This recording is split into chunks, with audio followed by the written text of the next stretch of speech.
Cebu! Duha ka mga lalaki nga nag-edad og 20 anyos pataas nga mga pisot ang nakadawat og 10,000 pesos ka insentibo human nga ilang gidawat ang hagit sa pagpatuli atol sa gipaygayon nga libreng tuli sa syudad sa Lapu-Lapu sa Hoops Dome, Barangay Gunob kagahapon adlaw. Una nakadawat niini ang usa ka 27 anyos nga lalaki nga taga sitio Humay-Humay, Barangay Paho diin personal nga gitunol ni ABC President og Basak Barangay Captain Jasmine Daday Chan ang maong kantidad.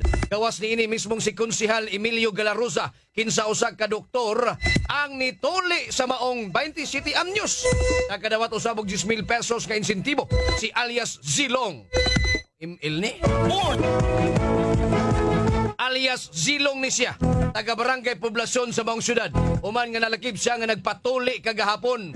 Nasayran nga gawa sa mga nag-edad og 20 anyos pataas. Si Mayor Junard Ahong Chan ang mitanyag usab og 20,000 ka pesos ka insentibo niadtong mga senior citizen nga pisot og buot nga magpatuli. Target sa syudad sa Lapu-Lapu nga magkatuli kini ko sa kalibog ka mga individual.